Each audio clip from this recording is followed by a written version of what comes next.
Hignet's corner, beyond Bent. Janssen! And Blackburn Rovers are 18 minutes away from a Premiership return. As far as Stewart, just outside the penalty area, clips it central for David Dunn. David Dunn equalises. It just had to be. Dack's corner and it goes. Glance towards goal, and Rovers have taken the lead. And Charlie Mulgrew has scored his 14th of the season. It may well be the goal that sends Rovers back into the Championship.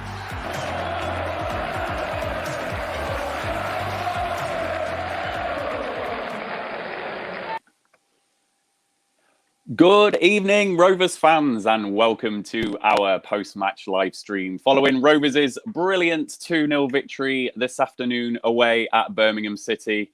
Boy, how good does that feel to have a post-match live stream where we can bask in the glory of a win rather than dissect victories and disappointing draws and things like that. So the perfect start to 2021 with a brilliantly hard-fought victory, I thought, for Rovers today. Joining me on the panel today, we have got Joe from Rovers Analytics returning. How are you, Joe? Not so bad. How are you? Very, very happy I am. Yeah, it's nice. It's a nice feeling, isn't it? Good. Luke, how are you doing, mate? You're back with us. Hope you're not snowed in. I'm well. I'm loving January. There we go. There we go. And completing our quartet today after the trio earlier, it is Jonathan Secker, who finally is joining us for a win. How are you doing, Jonathan? Couldn't be better. Yeah, lovely to get that, the duck off the back of that. This is the first post-match stream win. And as Chris Hayes has said in the comments, my glass is overflowing with positivity tonight. So excellent. Well, I'm relying on you and Luke definitely to keep that glass overfilling and spill it into me and Joe as well. So that's good. Rovers fans, as ever, please do interact with us this evening. I can see already there are so many comments and people happy with that victory. So that's great. If you are not following us on Twitter, we are Rovers_chat on Twitter. Please hit that subscribe button to stay up to date with all of our content on YouTube. It is Rovers Chat. And if you're joining us for the first time tonight, we're getting new people joining us all the time. Let us know. We always like getting the new people following us and joining our streams. Let's all have a nice group therapy session in the positive this time. But before we start, we are sponsored by 6yardsout.com. The Rovers Chat YouTube channel is proudly sponsored by 6yardsout.com. They've got retro football from every era with mugs, phone cases and much more. They also have plenty of Rovers goods, including apparel with the famous 94-95 season and this season's kit. Check them out using the link in the description below. Thank you to 6yardsout.com for their very, very kind sponsorship. So, Luke, before I come to you, I'm just going to dip into the comments first because, as I say, we've had plenty coming through. Autumn Penkridge was first in, did well to win with a makeshift defence, 2 recent returnees, and Gavin Ward. Yeah, all of those things will feature on the show tonight, Autumn. Chris Hayes, huge victory and perfect start to 2021. Sean Blades, armour backfiring and Dacky scoring. Nice to have you back with us, Sean. I know you joined us for pre-match for the first time earlier. Chris Keith, Elsley, up the Rovers, great result. Dan Woods, I don't want to call you out, but I am. I still can't help feel disappointed. Is that a Rovers fan trait? You might be on your own with that one tonight, Dan. After our recent form and the way it's been recently, I am taking that victory whatever way it comes today. So I'm not disappointed in the slightest. Chris Hayes, thought Travis and Davenport were superb together. Douglas and Bell, very good. And Johnson looked safe. Ollie James, Bradley Dack, 1-in-1 in 2021. Nice use of the ones there, Ollie. And yes, I've got to give Sean his moment in glory, haven't I? Sean Blades, told you lads, Dacky off the bench. So, yep, Sean, nice job today, joining us for the first time and getting your score prediction absolutely spot on. So, Luke, I'm going to start with you, as we usually do. Just sum up your initial thoughts on the game and how you thought Rovers played. Yeah, I think it's a fair result in the end. We completely dominated the first half. We should have been 2, 3, 4 goals up even in that first half. We were really good. We just edged possession, so we didn't, completely dominate possession, which is as Joe's alluded to many times now, has been our sort of downfall. So we, looking at the first half stats, we were 53% possession, so by no means dominated, but dominated in terms of chances. We had 5 shots on target, 9 shots on goal. We were no way looking at that game and say at any point did we even look like conceding the whole way through, particularly the first half. I thought that, I know we'll probably talk about the referee, but really shocking performance. I don't like speaking about referees, but Gavin Ward just seems to bring. I'm glad we weren't live on Sky anyway, because I think he must get his mum to record games and watch himself back and think it's all about him. Really. Yeah, shocking referee. But all in all, really good performance. Good to see Armstrong get a goal. He needed that for his confidence.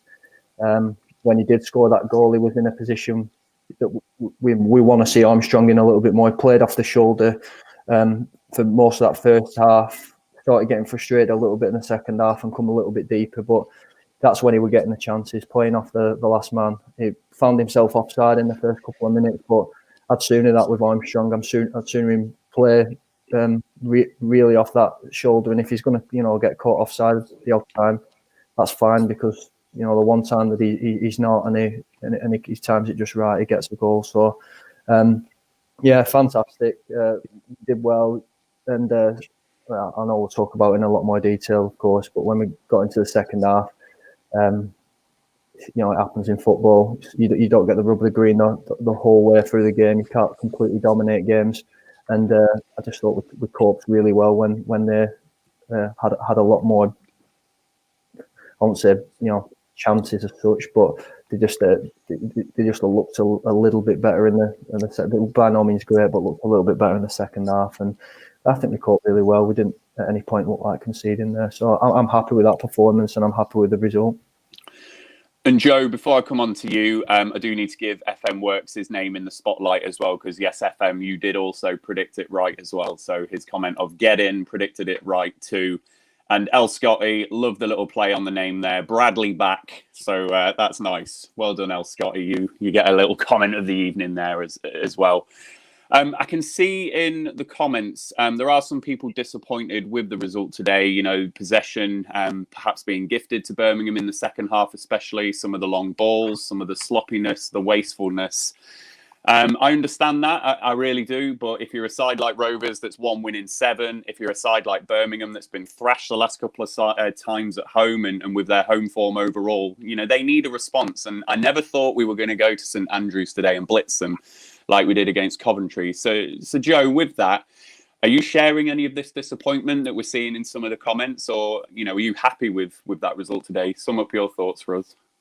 Yeah, not sharing any disappointment at all. I think I prefer it when we have less of the ball.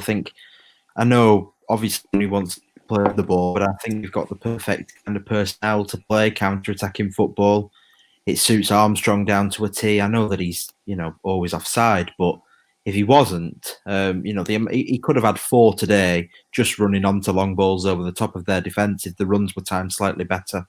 Because he's just, that's his bread and butter. And when we play that way, he gets more chances. So I'm glad that we had less possession today. I don't think that's a bad thing. I think a lot of that head tennis that you see is us matching them with that League One energy, kind of matching them for that heartiness in midfield. And yeah, I thought, considering who he was up against, Bradley Johnson had an incredible game in defence. I think he played better there today than Ayala has in a game this season. Djukovic is such a difficult player to play against. He's much like Danny Graham, perhaps even more physical. And Johnson pretty much, apart from an offside strike against the post, completely nullified him and stopped them moving forward. So I was very impressed with him. I thought he even looked more commanding than Lenihan, which is a tough job, really, because Lenihan can be so commanding. So yeah, I'm proud of the way we defended, really. I like it when we'll sit there and, as Warren Lucy says on commentary, kind of do the dirty things. And I think Trav's return kind of showed that as well. Obviously, there's a lot of love for Jacob Davenport as well. I think he was probably my man of the match.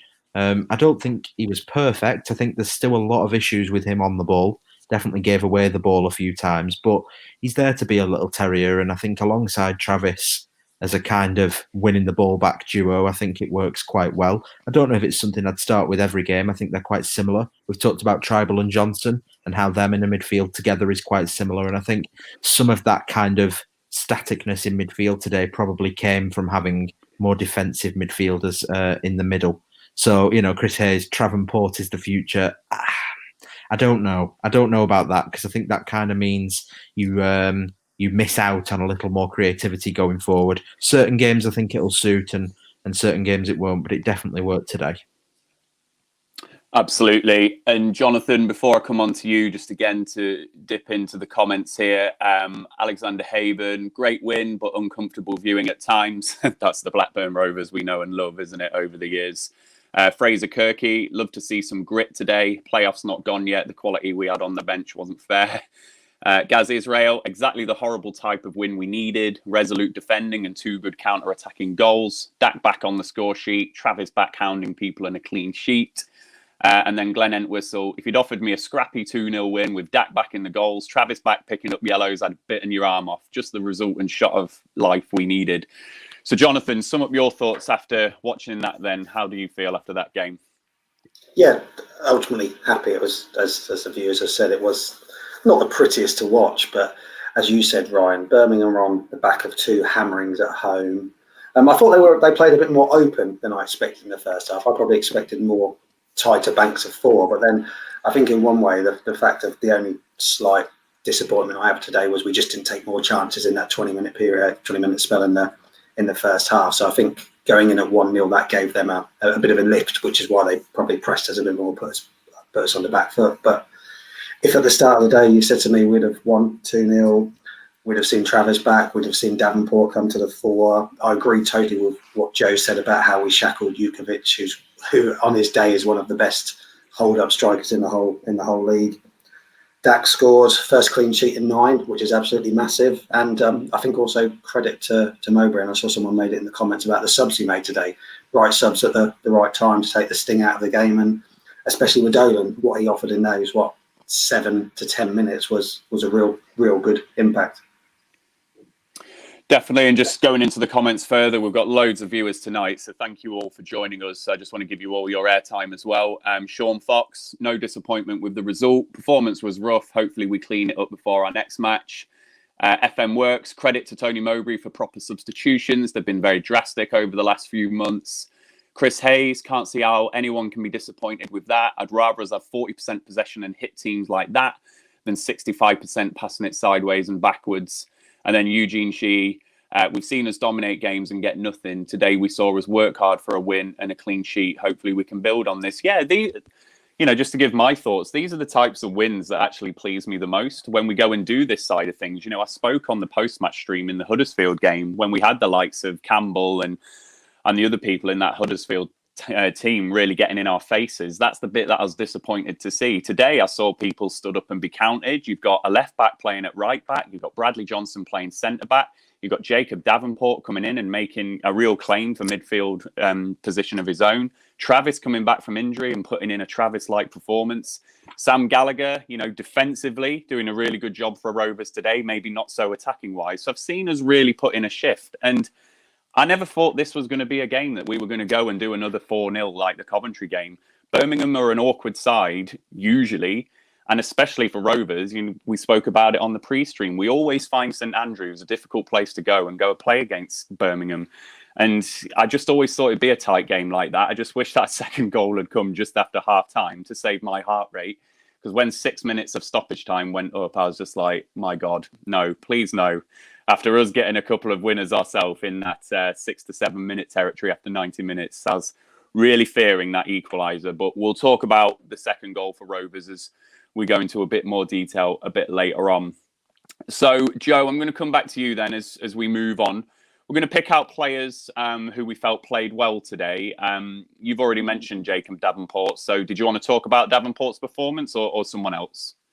Well, yeah, I mentioned Davenport and for me, Bradley Johnson. I think Davenport probably gets the man of the match today because he did win the ball back well and he did show that grit and he was impressive. But for me, I think Bradley Johnson deserves to be talked about and deserves praise, because as kind of me and Jonathan have agreed on, it's really difficult to mark a player like that out of a game.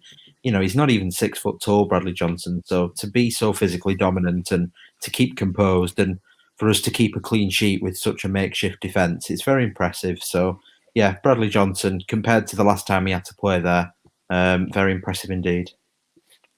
Yeah, he was. I mean, how lucky are we to have, in many respects, someone like Bradley Johnson who we can just rely on to slot in at centre back. Imagine if this was someone else we were asking to do that. So great that we can rely on someone like Johnson, a really good championship performer that gets stuck in, is good in the air, even for, what is he, 5'10", did you say earlier, Joe? I think he's remarkable in the air for his height, really.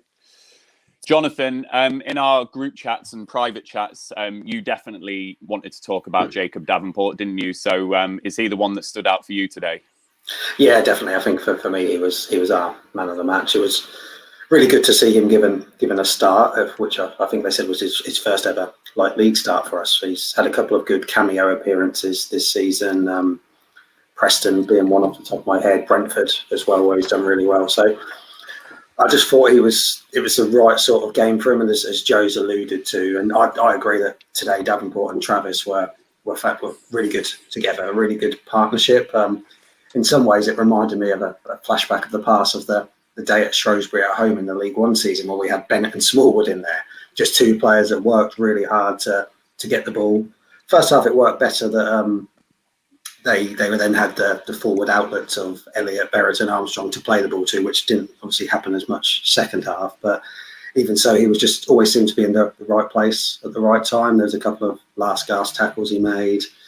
So yeah, really encouraging, actually, and ideally suited for that game. As Joe said again, he's not going to always be the right player to play in that formation if we persist with 4-3-3. But today he should be really, really, really proud of what he's done. And yeah, in my opinion, man of the match. And Davenport was actually someone I put in my starting lineup actually on the pre-stream because of what you lose with Bradley Johnson playing at centre-back, which is where I expected him to be. That's why I made the case for Davenport in my central midfield, because that's what he brings. He brings that all-action type of display. He does a bit of everything really well, doesn't he? He can get stuck in. He can find a pass. He's got a great engine on him. So really happy with Jacob Davenport today. And I think he's given Mowbray a decision to make. Tom Tribal, through no fault of his own, has found himself on the bench today, and Davenport's there going, bang, I want that starting position, as Lewis Travis will be, as Tom Tribal will be, as Corey Evans will be when he's back. These are all options. So it's great for us. Luke, who stood out for you today? Got to agree with what both the guys have said there. So Davenport was fantastic. I think Travis brought the best out of Davenport. Travis like a Duracell battery today. He did so much running, covered so much ground. It was phenomenal. He just never stopped running, and that's what we've grown to expect from Travis, really. But having not played since mid-September, you're thinking what Travis you're going to get today. And to be fair to the lad, he come off absolutely blowing. He'd put 110%. It was fantastic. But I want to talk about the fullbacks, because there's been so much talk about that we've been lacking in them areas, that Bell and Douglas have been pretty poor. I thought both of them were phenomenal today, defensively as well, which has been a real weak point for both of the games. They've not been really great at all. But just read now that actually it's just gone out on the Rovers chat Twitter page, in fact, that Douglas was first for tackles, clearances and key passes, having played out of position.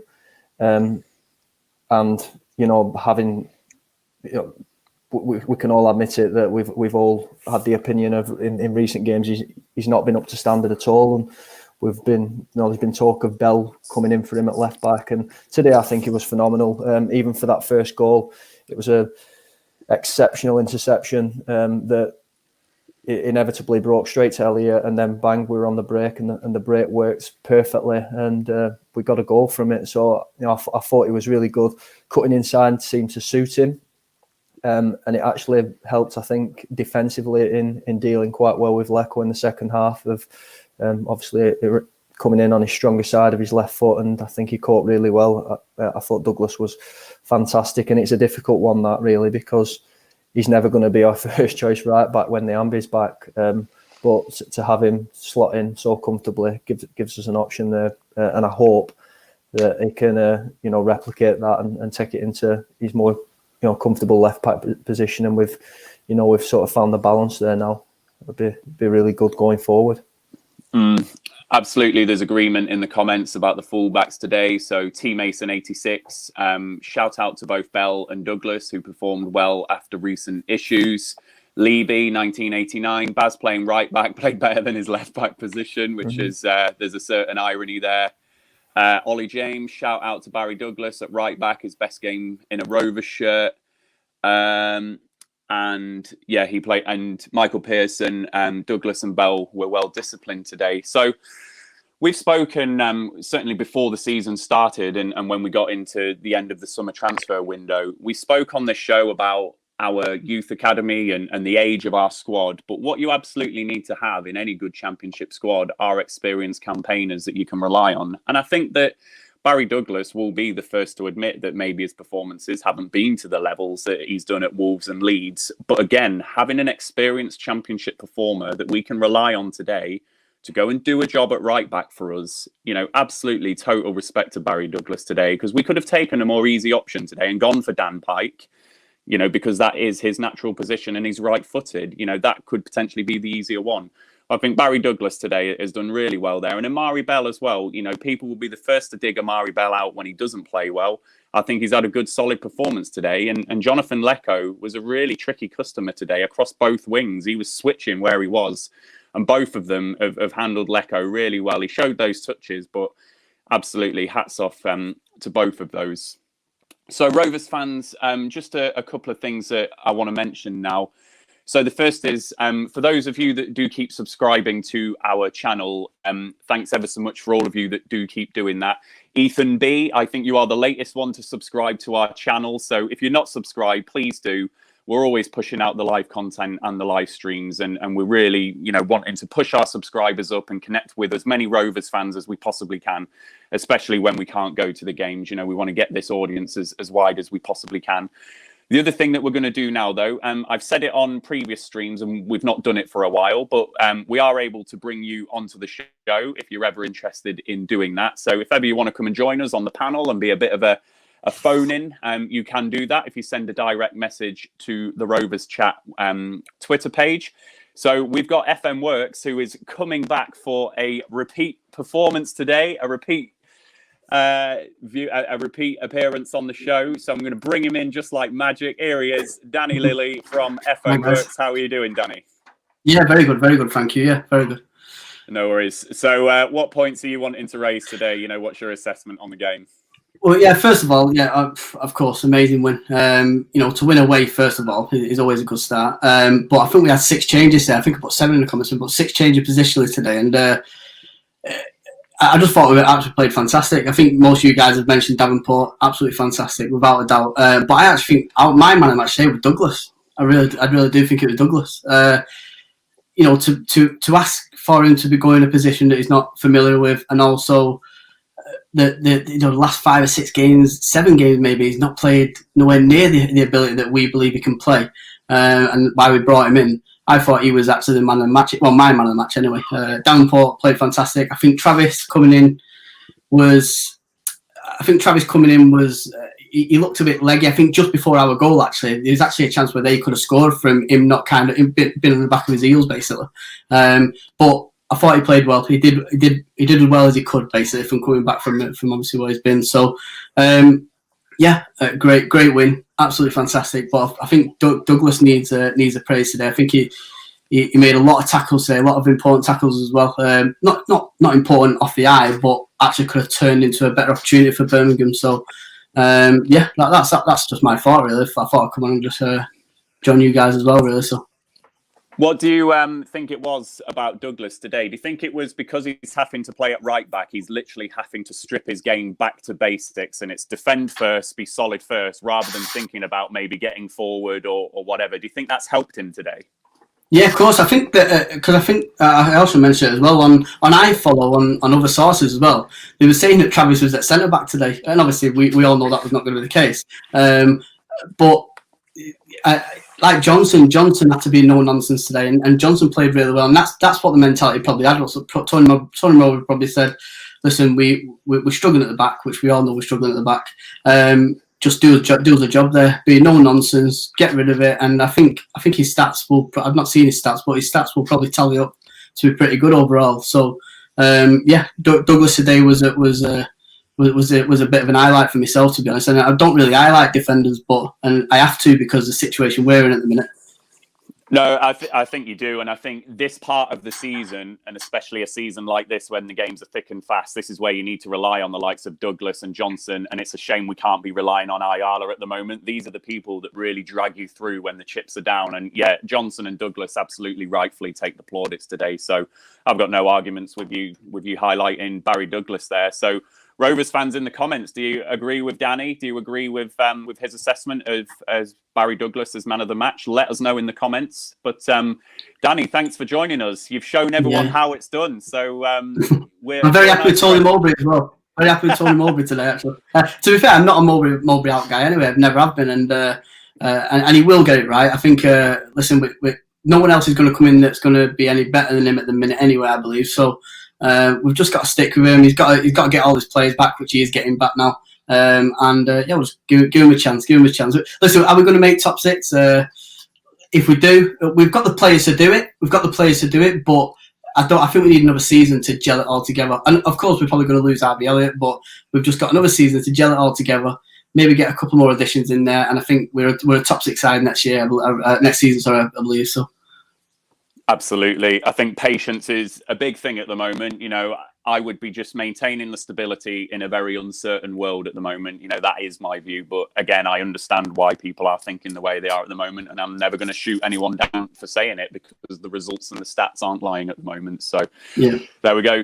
Danny, thanks for joining us. Rovers fans, if you want to join us like Danny has today, then please do send a direct message to the Rovers chat site. We will let Danny return to his evening like magic. If I do a whoosh, he'll disappear just like that. There we go. That was seamless. Jonathan, before we move on, I'm just going to touch on what we've got scrolling across the ticker at the moment. Nyambe is self-isolating. Ayala's out for 2 to 4 weeks, which, geez. The owners have said that they will help us in the transfer market, though. What's your thoughts on that? If Nyambe, does have COVID or whatever, and he's going to be getting back up to speed, and Ayala is now out for January, that remains a concern, and we're going to have to get something done pretty quickly, aren't we? Yeah, obviously, none of us expected Nyambe to play today, but not necessarily for that reason that has just come out for TM from Tony Mowbray. So when that 2 weeks, 10 days period starts, I don't know. It's really hard to tell because if he's got it or he's been in contact with someone, that could really impact on whether he's ready for. I would have never imagined he'd play next week against Doncaster anyway, but whether he's ready for Stoke the week after. Ayala's just a disaster, isn't it? There's not even I can fluff that up and make that sound positive. We touched on it a lot on the post-match Huddersfield stream, and certainly comparing him to Naby Sarr as well. So it's just really frustrating. So hopefully it's good that they'll help us in the transfer market. It just depends how quick we can get someone in and who we can get in. I know we've touched on it before that it's all well and good getting someone in, but are they going to be ready to play? Is it a youngster that's not got championship experience? Are we going to find someone that sort of fits that mould of an old school fashion defender? Then we discussed Mulgrew. I think there's been rumours, not sure how true they are, about Cedric Kipre appearing again, whether he comes on loan, but I'm not sure that's whether Allardyce would be willing to let him go in a relegation battle or not. But it's obviously a positive. It's just how quick we can get someone in. I suppose the good side is we've got 2 weeks to the next league game, so that does give us time to potentially bring someone back in. But it's interesting, isn't it, as well, because Stoke at home's our next game, and having only recently played there, what pattern's that going to pan out? Are they going to try exactly the same game plan where you could argue actually a second centre half is going to be quite irrelevant in that game, like we saw at the Bet365 a couple of weeks ago? Yeah, definitely. I'm going to come round you all for a very quick yes or no. So it's Chris Hayes that's popped a comment in here, and you've just referenced it there, Jonathan. Has anyone heard anything on the Kipre coming on loan? Heard a couple of positive rumours.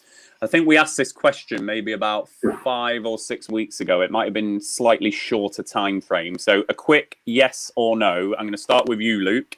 If we're offered Cedric Kipre on loan for the rest of the season, are you saying yes or no to that loan signing? No. Do you want to elaborate? If you want me to go into further detail on that, I just think it's imperative at this stage now to get that consistency, build some momentum a little bit. I think bringing someone in, it's got to be the right player, and it's really important now. Because I know we've been talking about perhaps going for a left back. I don't think we need to sign a left back if we sign or loan a really competent left centre half that can just, give a bit of defensive confidence to whoever's playing at left back.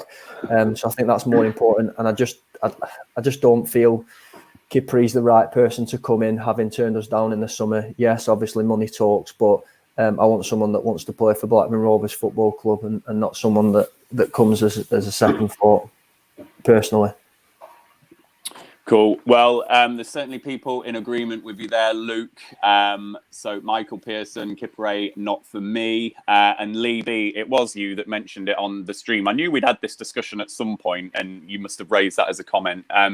Is Kipre left-footed? Then yes. So there's some who are saying yay, some that are saying no, and Phil Jones apparently going on loan to West Brom as well, which I've not heard that rumour yet. Joe, yes or no on Kipre for you? No, still no for me. I'd sooner see Bradley Johnson have to fill in with passion and desire and experience than a young lad who didn't want to be here in the first place. It's just not really for me. I like him. He's a decent enough footballer, but for us and defending for Blackburn, I think it's about passion and it's about being able to line up next to Darragh Lenihan and really put in a shift. And I just don't get the impression that that's what we get out of him. We need either somebody a bit younger than him that's really trying to make an impression, like Harvey Elliott is, to come in on loan from a big club, like Harvey Bellis at Man City or something like that, or one of the young Chelsea or Arsenal lads to come and have a go. Or we need to stick with experience more than anything else. So, yeah, no for me.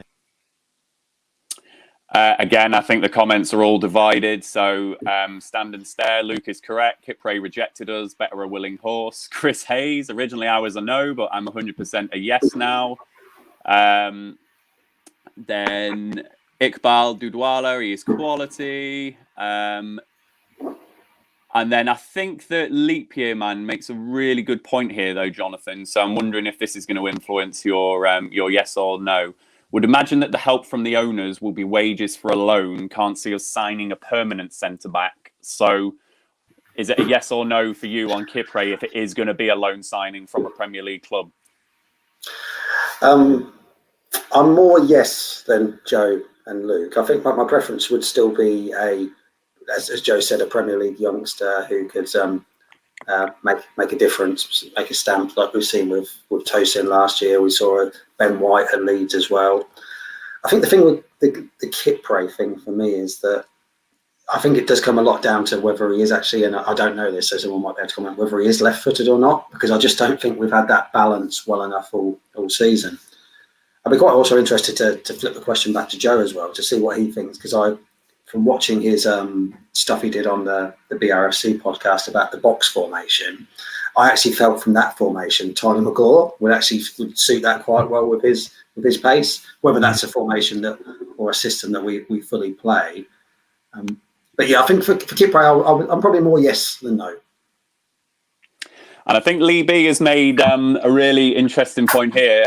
Ayala originally rejected us for a bigger money move, fell flat, and we took him, which I think is an interesting view. I think where I'm at, we need something fairly quick. I think Leap Year Man is absolutely right. I can't see it being a permanent signing. I think it's just going to be cash for wages to take a loan. So Kipre might well just be the best loan signing we can get when you weigh up all of the available options. I think it's either going to be someone quite young from one of the bigger clubs, maybe another Tosin from one of the big clubs like that. Is that a risk in itself? Or do you go for someone like Kipre, who, to be fair, did perform well at championship level last season, and Wigan kept quite a few clean sheets towards the end of the season in particular? So I'm probably with you, Jonathan. I'm probably more leaning towards the yes than I am the no, but I'll be interested to see who is available and out there from the other clubs before, taking the plunge on Kipre. But we know that Mowbray likes his targets. We know that once he's identified someone, he will be quite persistent. He did that with Sam Gallagher famously and for example. So it wouldn't surprise me if it was Kipre that we saw come through the door, actually. So we're going to go back into the game then and go through the talking points of the match and just digest it chronologically. And Joe, I'm going to come to you first. Yeah. It felt like the game of, well, it was a proverbial game of two halves. I thought we were pretty good in the first half, particularly the first half an hour. And then the game just really went into that grind. And we'll get into that as we go through this section in some detail. But first and foremost, formation-wise, on the pre-stream, we were like, what the hell is he going to play today with the people that we had available? He did go for 4-3-3. Were you surprised that he stuck with the 4-3-3 formation? Or do you think it worked pretty well for us today, particularly in that first half? Sorry, I allowed myself to get distracted there as you asked me that question because Rich Sharp is tweeting transfer news, which is obviously quite exciting. So I did allow myself to get distracted there because Rich Sharp is saying that Rovers have begun talks with Premier League clubs over taking defenders on loan, and apparently we might be looking at more than one, as Newman Ali has put in the comments there for us. So. Yeah, sorry, I did kind of zone out your question there, Ryan. Could you? I will allow you to be distracted by transfer news because our defensive problems are very severe at the moment. So I'll allow that just this once, Joe. The question was, we were really wondering what the formation would be today. With the names on the team sheet and things like that. Was Travis going to be right back? How were we going to set up, etc., etc. Yeah, we did see the 4-3-3 formation with Harvey Elliott in that free role. Were you surprised to see that formation? And do you think it worked pretty well? And for someone like Elliott, for example, do you think we saw the best of him in that free role in a game like today? Yeah, I think Harvey's had a tough couple of weeks, actually. A great ball for the goal. But actually, again, I wasn't shocked when he came off. I think he'd had quite a few poor touches in that second half, which is completely, expected from somebody of his age, and it's not something that I would, absolutely berate him for. I think Harvey struggled. I think that free roll is almost the most unfreeing thing for a 17-year-old because that free roll comes with a lot of responsibility, really. We often see Rothwell thrive and then also crumble in that role, and I think Dack's the only player we've got that ever consistently performs in that free role. I mean, Ben Gladwin couldn't do it, Casey Palmer couldn't do it. And I don't think anybody but Dack since Mowbray's been here has ever been able to play it. And Harvey's still only 17 years old, so I don't think that's a bad thing for him at all. And I think Andy's made the point here that it was more of a 4-2-3-1 personally. I did see that at times, Andy. I think it was 4-3-3 for parts, but I think, with Elliott buzzing around in that way, it was him, Brereton and Gallagher, wasn't it, as that three behind Armstrong, and particularly with Birmingham pressed so high. Armstrong was visibly that striker trying to get in behind. So, I saw that 4-2-3-1 as well, Andy. So, Luke, we spoke on the pre-stream about the importance of the first goal for Rovers. It's well publicised this season, and Neil said it on the iFollow commentary as well. In the last 18 games that we've taken the lead, it's 12 wins and 6 draws, I think is what he said. And we also got an early goal as well. 10 minutes in, Adam Armstrong puts that goal away. How important was that for Rovers today to have that bedrock and that baseline to go and get the result? It was crucial because it just allowed us to play with that little bit more freedom. I completely get what you're saying about Harvey Elliott as well. There's a comment there that saying that he's better in the front three. I actually thought he did really well today, and I thought he got on the ball. I thought it was pivotal to us making the break successful in that first half. Every time that we did break, it was Harvey Elliott that allowed us to break quick, and he thinks so much faster than any other player at the club, and that's no disrespect to that. It just speaks volumes of how clever he is as a footballer. The intelligence to just pick the pass and miss people out. It was crucial to getting that first goal, I think. because sometimes we've spoke about it before, the build-up play can be a little bit laborious. It takes a little bit too long, a lot of sideways passing. But today, it just seemed that Mowbray and the squad, that starting 11, were intent on getting that first goal. And I think Armstrong took it really well, lovely side foot finish into the bottom right. A lot more composed, which we haven't seen from him in recent games. I thought, like I say, just getting on the shoulder, it looked like he wanted to get that first goal today. He wasn't forcing it too much, and he knew it had come, playing against quite a high Birmingham line actually at times. So yeah, it was important. It allowed us to just settle into that first half, and like I said at the start of the stream, we just looked completely dominant and comfortable for the whole of that first half then. And I think we were unfortunate really not to get a second and third goal. I have seen a comment actually.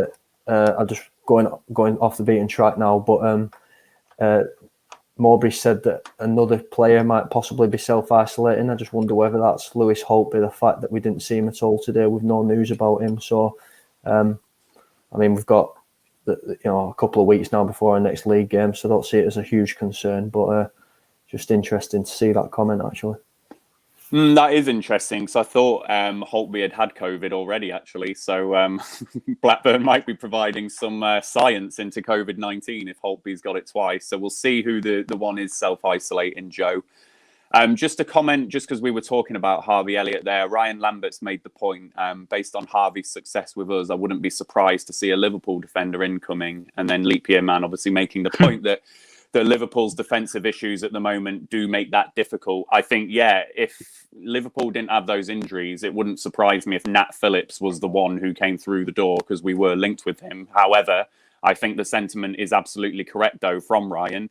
Man City, Man United, Everton, all the clubs in the Northwest will be looking at how we're handling Harvey Elliott at the moment. And if there is one of their youngsters who ain't getting game time, they might just send them down to Ewood Park. And there's the likes of, who's that youngster, Everton, Branthwaite, who broke through for them. Players like that who might just get some minutes at Rovers. It wouldn't surprise me if we saw someone like that.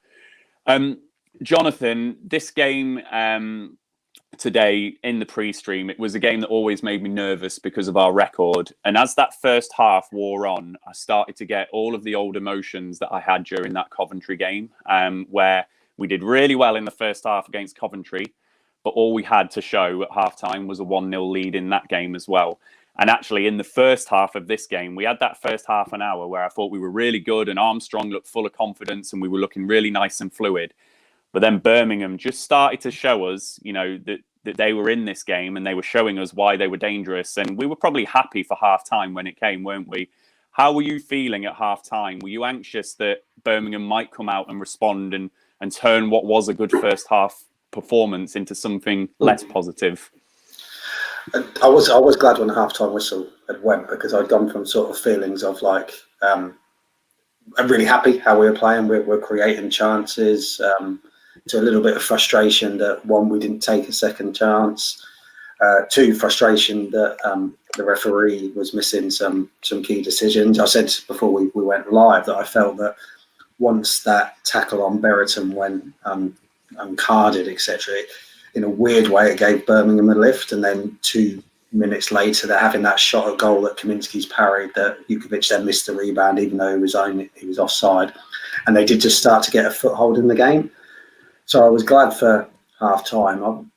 I was like you, a little bit anxious. I did expect us to come out a bit quicker at the start of the second half, so that was a tad frustrating, but it was just an ugly game, wasn't it? They're low on confidence. We've been struggling a bit, really. And as much as we didn't have much possession and we didn't really create much in the second half, ultimately they didn't overly trouble us. Kaminsky's come out and done really well, and I know a number of people have mentioned that in the comments from Hogan. In the last 10 minutes he did really well. A couple of good catches he caught.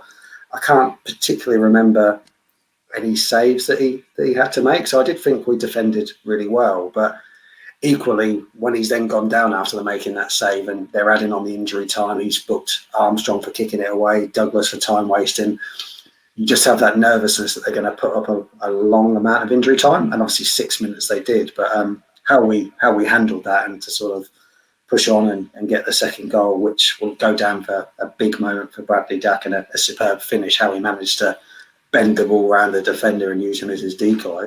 But equally, the work that Dolan did in it was amazing. And the difference he made in those 10 minutes, the energy he had, was really good to see. What is a 19-year-old, 18-year-old able to push us up the pitch so much further. He actually gave us that sort of extra 20, 30 yards that had been missing for the majority of the second half. Yeah, we'll certainly come on to onto the second goal as we go into this a bit further. But Joe, I'm going to come to you because we've also got the possession stats for the game as well, which you can bring up in a moment. Birmingham started the second half really well, I thought. I thought they came out, they raised it a little bit. And I think the thing that helped Birmingham was I actually thought that we became a lot more careless in possession. We seem to just be doing a bit more hitting it and lumping it forward and quite wasteful in possession. And you can see it here on the possession stats, can't you? That's ultimately played out. We didn't keep the ball as well as we usually do. And that's why it's played out in that second half, that it felt like we weren't hanging on, but we were there just to grind it out, weren't we, in that second half? Yeah.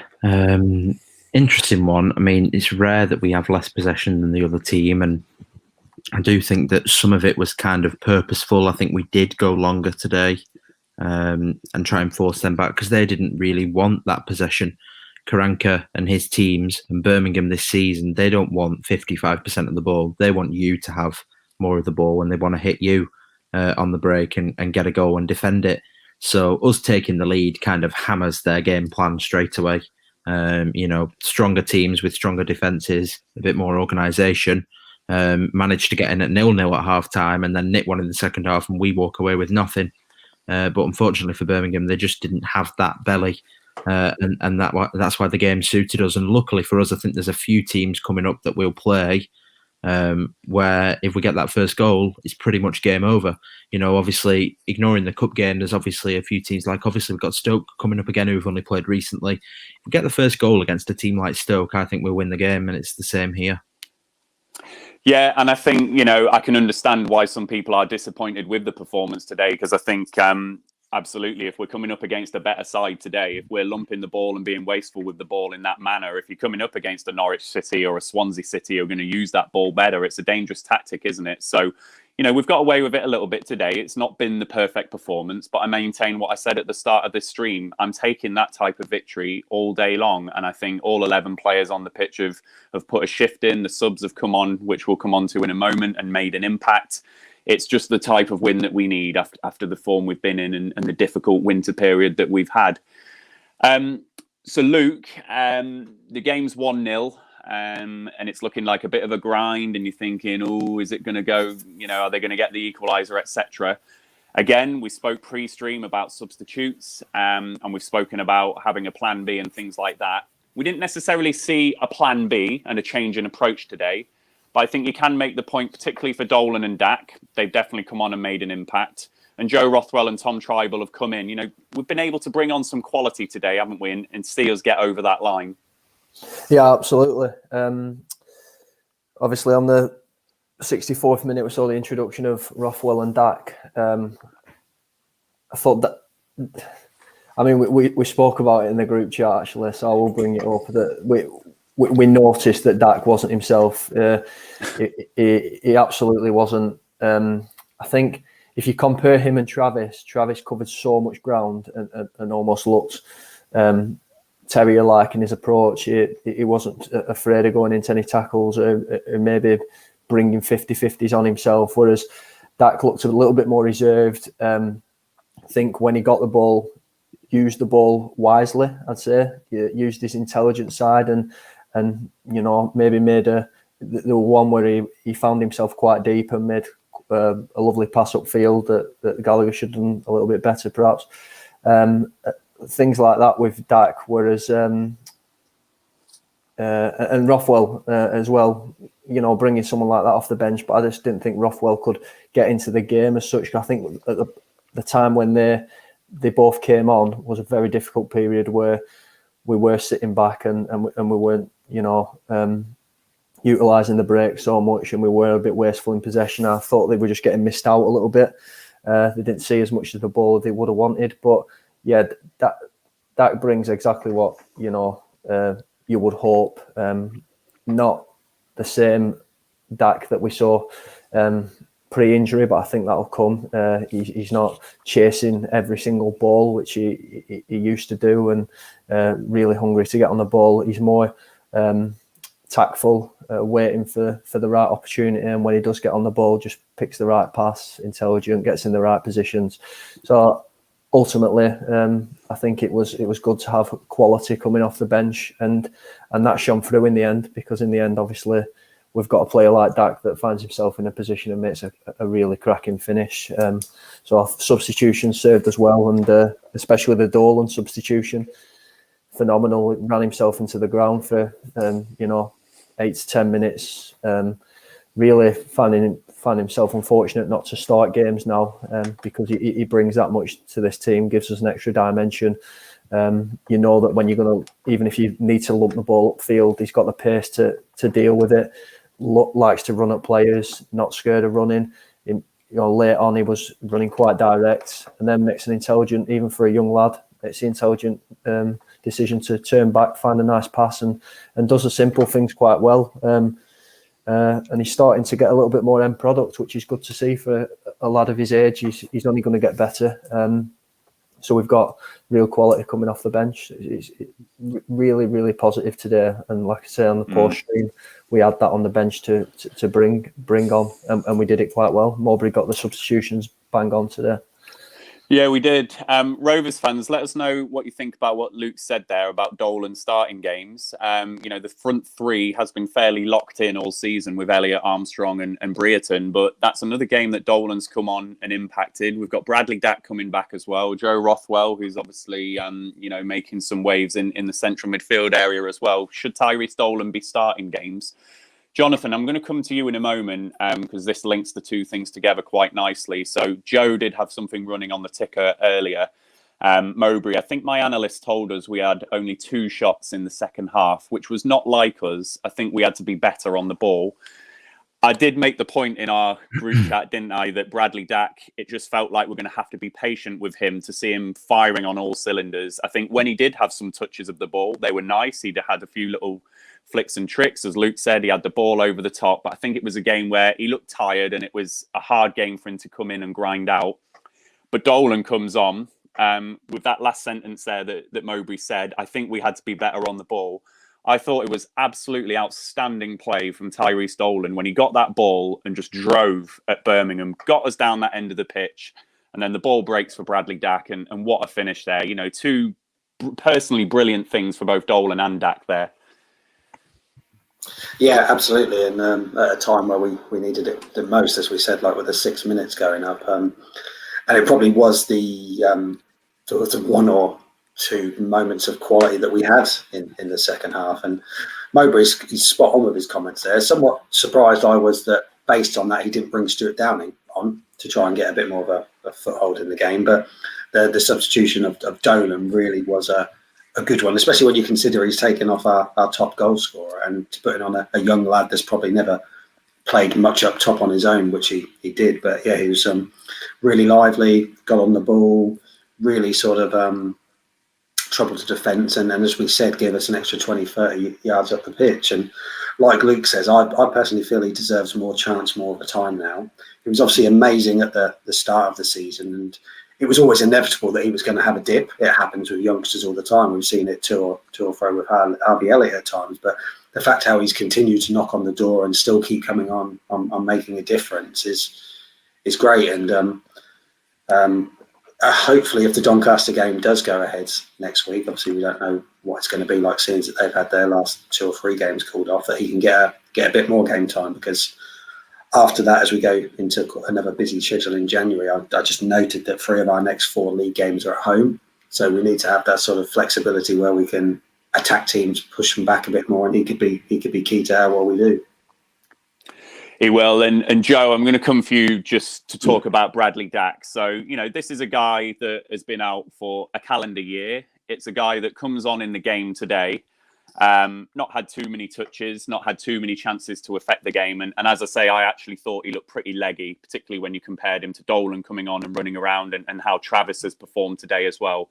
But we've seen all the videos of Bradley Dack on the training pitch, practicing his finishing, practicing his shooting, putting in the legwork. What he has showed there today is you give that guy a chance to finish and he will finish. What a fantastic finish that was when you consider the journey that he's been on, and even the game, how it went today, that one chance, bang, goal, game over. How pleased were you for him today? Yeah, I mean, he's deserved that, hasn't he? It's been a long time, and yeah, I mean, he's a great bloke, and I think what's great about it is that he's very much becoming more of a leader and more of a captain. I think that first season he was here, you listen to those player interviews and things like that, and people were calling him the cheeky chap, and he was the joker of the dressing room. But in all of his mannerisms and everything about him now, everything you see and everything people say, he has become a leader in that dressing room. I think his football has matured, and definitely his personality has matured. So I think he deserves it, and I think, you know, there was no doubt that he would come back and do well. It was just kind of where he would go. And we'll just have to see. But I think on the Dolan front, definitely, I think he deserves to start. I think he's great. And I think that Dack and Dolan can build quite a good partnership with each other.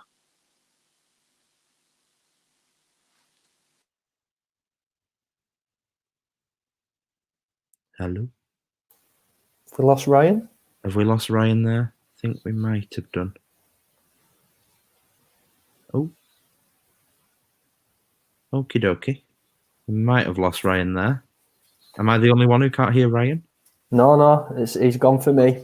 Yeah, gone for me as well, Joe. Right, Yeah, okie dokie.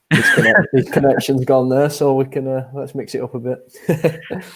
Right, okay. Whilst we've lost Ryan, I'll bring this up on the screen, which is our shot map from today. Obviously, it was quite a low kind of XG, expected goals for sides in general. But obviously, the chances that came to us were better than some of the chances we've had in previous games. What do you think, Luke? Do you think that we were a little bit less wasteful in terms of our shooting today? Yeah, and I mean, it's good to see. For the first time in quite a few games now, we've actually had more than 50% of our total shots on target. In the second half, we only had two chances on goal, and one of them, you know, we ultimately put away and scored. So it's really important that we continue like that, and I don't want to be playing. I'm not going to sit here and be an advocate for the sort of anti-football that we see Sheffield Wednesday and Stoke City playing, but ultimately we've got to do the things higher up the field that they did a little bit better. You know, it's simple. Get a chance. If it's a good chance, you know, make it count. And it was great to do that today, and great to see Oima back on the score sheet. Because I think if he's back with his confidence high, he'll score goals. He gets in them positions quite often.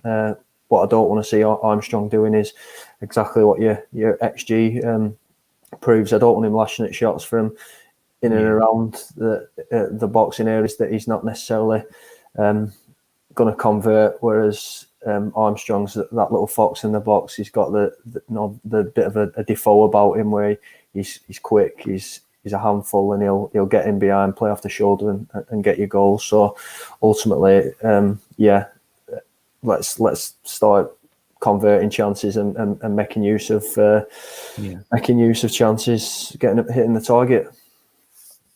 Hi, Ryan.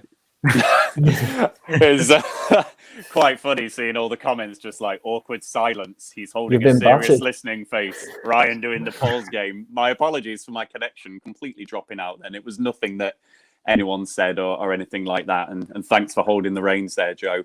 No worries. So we were talking about Bradley Dack and just the other thing I was going to come into, and you just went to Luke, so I'll come to Jonathan on this. Lewis Travis, we should mention Lewis Travis, Jonathan. I think we were asking for too much to see 90 minutes from Lewis Travis today, but we've mentioned his energy levels. We've mentioned the fact he got booked and it looked like the Travis of old. How impressed were you today to say that this is a guy that, again, hasn't had an under-23s game and surprisingly was in the starting lineup today? Yeah, no, really surprised he was in the starting lineup. I don't think anyone could have picked that starting lineup today. But yeah, it was obviously it was great that literally within the first minute, he's having an off the ball niggle with someone, etc. And you think, oh, he's back straight away, really. And it was just good to see him, like I say, energetic, moving around. As we've touched on already, the partnership with Davenport worked really well today. He did begin to tire. I was actually surprised he stayed on probably as long as he did on a yellow card. But no, good to see out there. And hopefully, if we do have Doncaster at home next week, that's another game where he can get another hour back in his lungs, etc. Because regardless of if we go with 2 holding players or a 4-3-3, I think we all would feel that he fits in as one of those positions. So as quick as we can get him up to speed is great. And considering he's not had a game, and we don't even think that he's had a under 23 game or a behind the closed door game, to come back in at that sort of standard was good, and probably a good game for him, actually, considering that the Birmingham was always going to be not the free flowing football that we've seen recently. Yeah, and I think if you're Mowbray weighing all of this up, and I think Andy Watson has made the point in the comments here, we were fortunate to bump into a team who were more bereft of confidence and in more disarray and just playing bad. But thankfully, the early goals set us up. That's the difference. It felt like a fairly risk-free game, if that's the right word, to bring Travis back into, just because of the lift he's going to bring, the natural quality that he's got, etc., etc. It felt like a good game to bring Travis back into, and Alexander Habens made the point as well. I thought he did really well considering coming straight back in. I was impressed with that, most certainly. So Joe, I'm going to come to you so that you can just talk us through the league table, which you've got an overlay for us as well for that. So we spoke pre-stream, it's 18 points from the last 12 games. We find ourselves on 32 points in 11th position. And what's that? 5 points off the playoffs there. 5 points isn't a huge gap. And if we were to go on a run of form, we could get a little bit closer. But I think the majority of fans probably would have had us in and around this position at the halfway mark, would they not, before the season? Yeah, I mean, where we are now is where I think we'll finish. I think the frustrating thing is how well Swansea are doing, how well Reading are doing, how well Barnsley and Stoke are doing, because they're teams that actually I would have expected to have been around or above this season. So when the team that you're chasing, that you're 5 points behind, is Watford with the players that they've got, I think it's probably naive to think it's plausible. We'd have to be signing the next Rio Ferdinand in January for me to really make a push for top 6. For me, what I want to see in the second half of the season is I want us to beat the teams that we should beat. I want to go into the games that we should win and watch us play well and play creative football and develop the talents that we've got and increase the values of your Adam Armstrongs and your Ben Breretons and your Lewis Travises. Get Bradley Dack back involved and get fans back in the stadium and have some fun. But no expectations from me to get up there. Not when you're chasing Watfords and Bournemouths of the world with the players that they've got. No, absolutely not. And players like Ismail Assar at Watford, that's case in point. Liverpool were going to spend 40 million on him, for example. So, that's the type of quality you're dealing with. And I think they went for Diego Jota in the end at Wolves. Mm-hmm. Luke, looking at that table, again, 5 points is not a huge gap. Everyone plays everyone. We've got loads of clubs all potentially thinking they could sneak into the top 6. Is it, as Joe just says there, let's just keep our heads down in the second half of the season, beat those teams below us, try and get some home form going and see where we end up come the end of the season. Where are you? Yeah, I think to put too much expectation on it is where we fall foul as a fan base and maybe just as a club. Whether there's this teetering on the top 6 and then we go on a run of maybe 3, 4, 5 bad games where we don't pick up points. I think it is a mentality thing. For me, I think your likes of Swansea, Reading, Middlesbrough, Stoke, they will all fall off the pace come the end of the season. I don't think the likes of Reading will be able to keep that sort of momentum up. It's just a personal opinion, and it's no detriment to them clubs as such. But I think very much like us, the clubs that can hit a bit of form, hit some momentum, get some consistency, and pick up points. But I don't think they can sustain that over a full season. When you're talking about Watford and Bournemouth, Norwich, they're in a different league altogether. They're that upper percentile of class in the Championship. So fair play, but Brentford as well maybe. But if we sneak in, great. But I think to put too much pressure on it wouldn't be the best. Wouldn't be the best thing to do from our point. Concentrate on our own game. Don't worry too much about those around us, and we will be there or thereabouts come the end of the season. But it's going to be tough to break into that top 6. I think a lot of it as well, like we spoke about that 24 points. We've actually done well in this game. Block of 12. A lot of people are really negative about that we've only picked up 18 points, but the games that we expected to win in that block, the games that we'd earmarked as your definite 3-point games, were your likes of Sheffield Wednesday, Stoke, Huddersfield. Not so much Stoke, I guess, but you certainly throw them in there, and that's then 7 points that we've dropped. If we'd have picked up them points, we'd have been right in there. Obviously, we haven't, and people will come back and say, "Well, we haven't, Luke." But ultimately, it's all fine margins, and if we start beating teams that are in that top 10, then we're gonna push on a little bit. But come the end of the season, we'll see where we are. But right now, we're exactly where we finished last season, which isn't it isn't a bad thing. No, it's not. And I think the players obviously will be going for the top 6. Why wouldn't they? Particularly if Bradley Dack signing a new contract, for example. He wants to get to the Premier League with Blackburn Rovers. But I think you're right, Luke. If we take the expectation out of it and slowly build the club and take the short-term views away, I do think eventually that this will land. The Championship shows if you take a short-term view on things, just look at Derby, look at Sheffield Wednesday, look at some of the sanctions against those at the moment as they try and chase the golden rainbow by selling their stadium or doing things like that. Said before on these streams, just that slow build, getting a nice sustainable model will deliver the results eventually. However, Jonathan, I'm going to say one thing. There's just one thing that leaves me less optimistic about that, and that is these contracts. So are you a happier fan once particularly Rankin Costello, Nyambe and Rothwell sign these new contracts? And as Joe says, and as Lucas said, and as I've said, you're happy to get behind the slow build if we get these new contracts signed. That's imperative, isn't it? Yeah, absolutely. Just to pick on the previous points that Joe and Luke have raised, I think if we ever were to mount a promotion challenge this year, we were only ever realistically going to be looking at 5th or 6th. We were never going to be good enough to be sort of like the top 2 or maybe 3rd, 4th. And I suppose the slight looking at the table that we brought up, I do feel Reading will fall off. I'm not as convinced as Luke that Swansea will, because I think they're quite a solid team. Norwich and Brentford are probably the 2 best teams in my opinion in this league. But for us, I think it is obviously doing what we can this year, game by game, trying to get as close as we can. Like Stoke and Middlesbrough are within our next 4 games. So if we beat those, that's a big sort of turnaround, keeps pushing us up higher. But at the same time, as we've discussed, we're probably, if we don't make the playoffs this year, we're going to be looking at a sale to get us through, and sort of needing to secure the future, because again, hopefully with a season of progression, we can get a lot closer next year, and we need those contracts signed of Nyambe, Rankin Costello, Rothwell, etc. So yeah, I don't know. I'm hopeful that we might see a bit more activity on the contract situation in January than some of us anticipate. I'd like to think there is a lot going on in the background that we don't know about.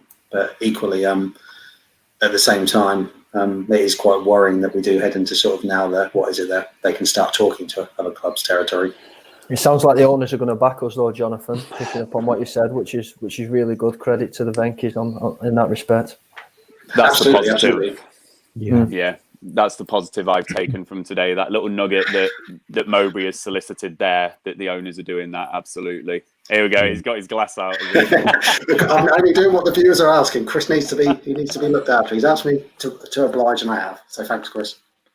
So I'm just going to, before we close the stream, we'll close it in a couple of minutes. But just a couple of comments, and then Joe, we're going to ask you to answer a question if we can. So Andy Watson's made the comment here. If we finished 7th to 9th, that's a good season. 10th to 12th is fine. 13th to 15th, poor. Anything below is a shocker. And then just linked into that, Joe, Chris Hayes has asked the question, how many points do you think 6th place will need? Yeah. So the reason I wanted to answer this one is because I've been doing a bit of stuff on this to hopefully get something out on the Rovers Analytics account. So 16-17, you needed 80 points to finish sixth.